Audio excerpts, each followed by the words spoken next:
All right, next we're going to be looking at the bullying, harassment, and intimidation rule, and Matt McCarter, the Director of Student Engagement and College and Career Readiness.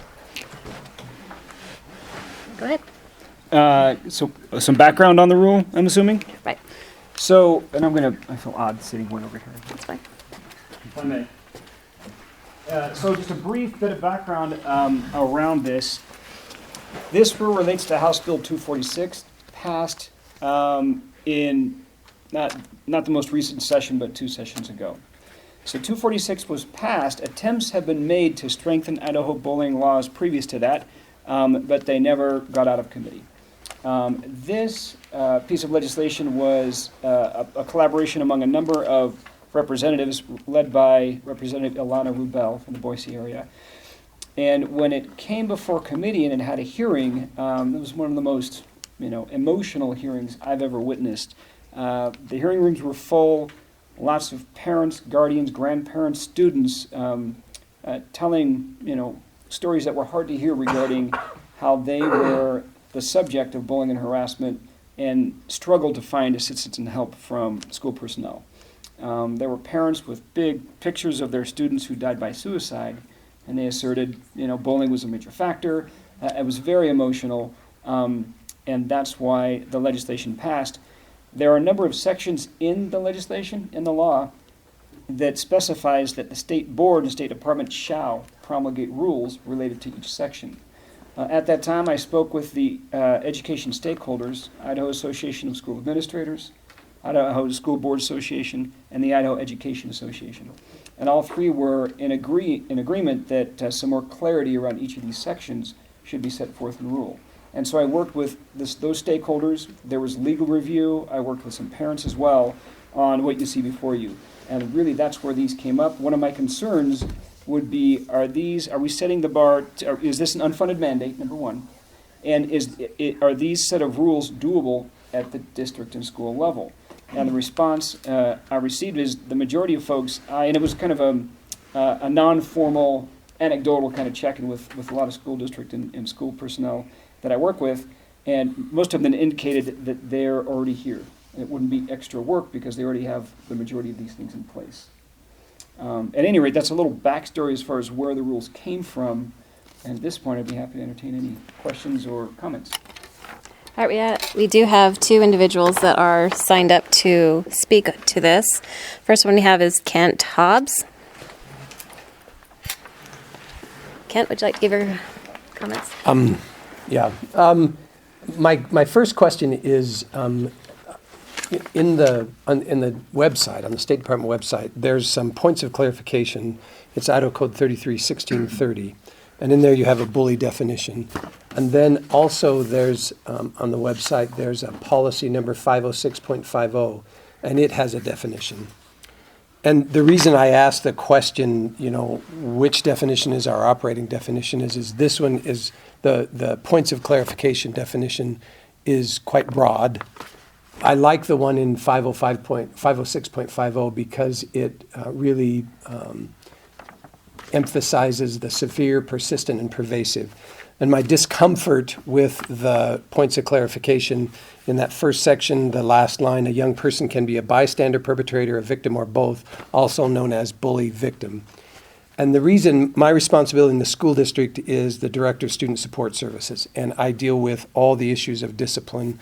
And, the first thing out of a parent's mouth is my child has been bullied.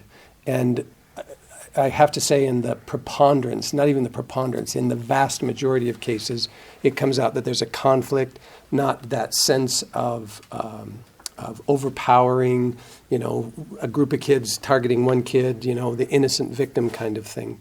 And it is a very emotional issue. And the first thing out of a parent's mouth whenever their child is in trouble, my kid was bullied, school did nothing, and he strikes back and he's in trouble.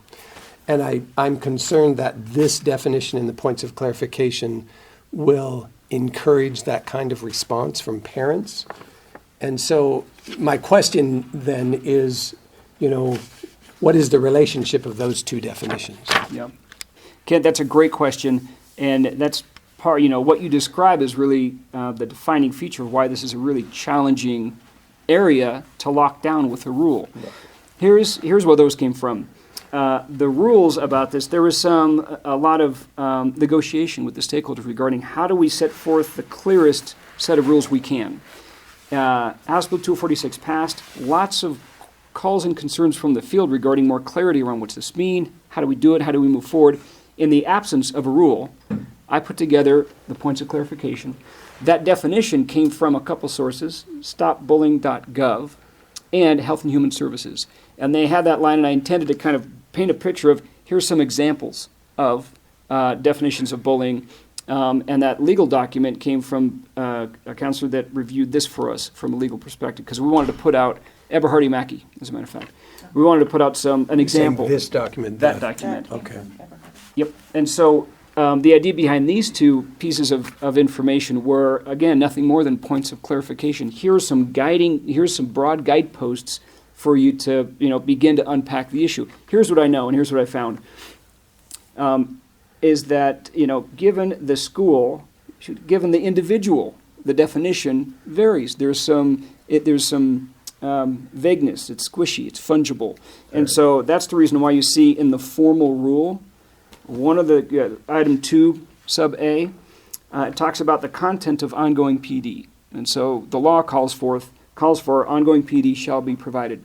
And so 2B says the content of PD for staff shall include definitions of bullying, harassment, intimidation. We don't define it in here for precisely the reasons you brought up. My goal and aim with these documents is to give some broad sideboards, but at the end of the day, what I found and what I'm hearing from the field is, given our unique school culture, given the staff and teachers on site and the students we have, I think it's best served for us to come up with our own definition, which is why I avoided defining it here. Now, Idaho Code 18917A, our existing bullying statute, does have a definition, and it's pretty close to this, I think. Yep, it's very broad, which is why the lawyers stick to just what it says there. Yeah. From my view, and what I hear from the field is we need more specificity. Oh, really? And I think for the state to say, here's the end-all be-all definition, soup to nuts, I don't think our students are best served. I think we're best served by, that ongoing PD should identify what's our philosophy regarding student interaction, bullying and harassment, student support services. What does that look like for us? And what is it that we want to identify as bullying and harassment for our setting? It's very, there's a lot of context. And so I do appreciate the confusion. And at this point, as this is rolling down as this ball is rolling down the field, it may be worth extracting that points of clarification. Because if you notice, the points of clarification, by and large, reflect what ended up in the rule. Well, and I apologize because I did not look at that specific document when I started doing the research. I missed that. I'm sorry. Okay. Yeah, and I appreciate that fact because, you're exactly right. There's just a lot of squishiness to that whole definition of bullying. I had a kid in today, and he's in one of our alternative programs specifically because he's had 20 write-ups this year of disrespect and disruption in classrooms and yelling out and calling kids names and all that kind of stuff. And his mother came in today, and the first thing out of her mouth, he's being bullied here, and it's really, and the other concern that I have is, just as you said, that emotional issue. And I suspect that there's one of our cases of a completion of a suicide attempt that testified over there. And the first thing out of that parent's mouth was, she killed herself because she'd been bullied at school. Well, I'm privy to the nuances of the investigation, and that's pretty highly inaccurate, and that's, we care a great deal about that. I mean, I can name 4 kids who have committed suicide, completed suicide in the last 2-3 years in my district, and that keeps me awake at night. And in 3 out of those 4, the first word, and it was very publicly spread, social media is the bane of our existence, but was, my child was bullied at school. And I know in all 3 of those cases that, they'd had conflicts at school. I would never say that they're a victim of pure bullying, but, that was not the major factor in is what the investigation, points out. And so it concerns me the perception of the public, when that's, and, those investigations and those other factors are never considered by social media and even by the newspaper. You know, it's just, you know, the schools aren't safe, the schools are not doing enough, and that kind of thing. And so that really concerns me, you know, because we want people to feel safe in our schools. That's really important. We've done a lot of things in the last 4, 5, 6 years to bring in experts and to try to make that culture one of acceptance and where kids feel safe enough to report and all that kind of thing. And, you know, and that then leads to this whole reporting requirement. And while I understand, I think it is an unfunded mandate because, you know, just like our ICs, we have almost a full-time person, you know, for at least 2-3 weeks in a month trying to put IC together. And if I were to send you this data from Infinite Campus on how many times the administrators put in bullying, it would maybe be 1-2 incidents in a year, because most often it comes out that there's some kind of a conflict, and you know, it's best friends yesterday who are now fighting today, and they're being bullied by each other. You know, it's just a really difficult thing to pin down and say, yes, that child was or was not bullied. So I have huge concerns about the public perception, that whole idea of bullying. And unfortunately, you know, those are very emotional appeals, and I understand totally. You know, if you lose a child, I can't imagine anything worse in life. But, you know, we do a disservice if we paint our schools as unsafe place because everybody thinks we've got this bullying, and that's the first word out of their mouths, the first word on the line in the social post. You know, it's just, it's really difficult. And so, you know, we want to comply. You know, we like the money from the State Department, but at the same token, you know, it's difficult. I find I'm not even sure how I'm going to fill this form out, you know, because it will be difficult, if not impossible, and I'll have to give my administrators some real clear definition as to, you know, when you should report an incident of bullying that we pass on to the State Department. No, I appreciate those comments, and I'd respond, and I'm lockstep with you on that. A couple things that we know regarding research, and there's a lot of perception that bullying causes suicide. It's not causal. Is it a factor? You bet. We know it's not causal. There's a lot more at play. But again, social media is not going to pay difference to that. Right. When I get 3 to 5 calls a week from parents, my kid's getting bullied, and by and large, when I get into it, talk to school, oftentimes the parent of the student calling, saying, hey, my son or daughter's a victim, often they're the perpetrator. So that's where it gets a little squishy.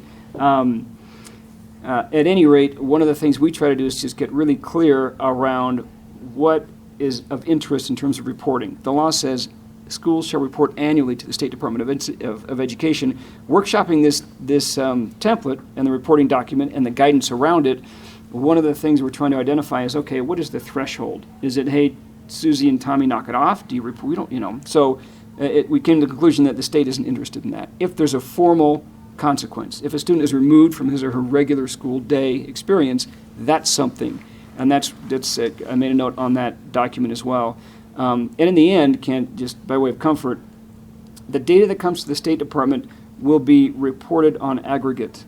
There will be no district or school level data that goes anywhere. And the reason why I think this is in place is because the legislature is interested in how we're doing. You know, this year one, at the end of the school year, that document is in play, and that'll give us a baseline. And then year to year, let's see how we're doing. The irony, and I explained this to committee, the irony is if a school really ramps up their PD, all teachers are really attentive, that may mean an increase because folks know what to pay attention to. Right. And so the data comes with myriad caveats. And so I understand your concern and trust that no district or school level data will be revealed at all, statewide only. That's the intent. And that's what the legislature was interested in. I appreciate your comments. Thank you. All right. I appreciate your response. We have Rose Larson, who also has some comments or questions. So my question is around this professional development, because that's been a big piece of what everybody's talking about everywhere, all over the country, of providing professional development to your teachers. So my wondering is, so what's that going to look like? Are we going to have a document like this that we have to document that we have provided professional development and all of our teachers have attended and are actively working towards following this program, that would be the other question, is how we're going to do that and how we're going to track that kind of information and what kind of expectations are there for that? How are we going to look at that? Great question. Thank you. Speaking with a number of schools and districts, what I find is taking place is how folks are meeting this parameter, kind of section 2, the content of PD. And that was a section of the law that said the State Department shall promulgate rules on the content of the PD that's provided. And so you'll see, we put together A through F, pretty broad, around, okay, just talk about definitions, talk about reporting, talk about how you're going to let students and parents know what's available and what's expected. And so the PD provided ranges a great deal. Many districts design their PD in-house. They'll come to a conference like the one we hosted last week, the prevention conference. Right. Number of workshops on bullying, and folks take what they learned, tailor it to their school, and the counselor will lead a session in PD for the staff. That's what it looks like in many districts. Others, they'll bring in an external provider. Some districts are engaging in consortia to help each other. So it ranges as far as how we're going to monitor it. At present, the State Department of Education is not interested in monitoring it. It is, this is a rule intended to clarify expectations. The make and model of how it's implemented varies by school and by district. Because we know ideas like this can help protect kids and staff in schools as well. So the expectation is it occurs. The only bit of reporting regarding this has to do with a related funding source. It's not directly tied, but the content areas are aligned, and that is the Safe and Drug-Free Schools Fund. So I put together an application for schools to say, yes, we want these funds, here's our budget, and there is a text box to say, describe the PD provided in the previous year. And it could be counselor provided, or we're implementing PBIS. Great, check the box. And so my interest is getting a sense of what are people using. So we're ramping up a list of vendors, a number of resources and support for schools that are interested in what are other schools doing. How's it work? We want to be a supportive mechanism in this, not a compliance mechanism. Okay. Does that help? That does help, because that's the pieces we're looking at, with the safe and drugs free monies is, okay, so we need professional development on this, and we sent 2 people from every building in our district to the prevention conference so that they could bring back information to the district to be able to use. We just wanted to make sure that that would be an appropriate thing to be able to use what they learn and come back and work with our staff, that's going to be an appropriate kind of professional development that we can have to help provide support for our teachers and students. Absolutely, and that was the goal of the conference. So I'm glad. Thanks for sending so many people. I hope they enjoyed it. They did. It was a good conference. Good. Did you attend? I did. Thanks for coming. One of the things to pay attention to is this section 2. Just ensure, and I know the workshops, different makes and models around how to best support students, prevent bullying and harassment. And I know the workshops wouldn't have attended to all of these items because some of these are entirely local. You got to figure out, okay, what kind of materials are we going to provide? What's your school philosophy around culture, climate, and the prevention of bullying and harassment? How do you define it locally? And so good examples are, what's the difference between bullying and harassment? Let's get really clear on what those things are, what they look like. Role play, look at case studies perhaps. School prevention strategies, what are we going to do to be upstream on this thing? Is there any program in place? Sources of strength, PBIS, Hazleton, what have you. Expectations around staff intervention. If you see some of this behavior we've talked about, the expectation is intervene. Here's how you might do that. And then school response for responding to bullying. How do you investigate it? When do you bring in law enforcement, if you do? And then any other topics. So just make sure these things are covered and you've met the intent of the rule. Okay. And then with that, I'll add this. If folks are still scratching their heads or unsure, I'm aware of what a lot of schools are doing, and I can be helpful. Great. My team can be helpful. Thank you. Yeah, thanks for the question. Any other comments, questions about the bullying, harassment, intimidation rule?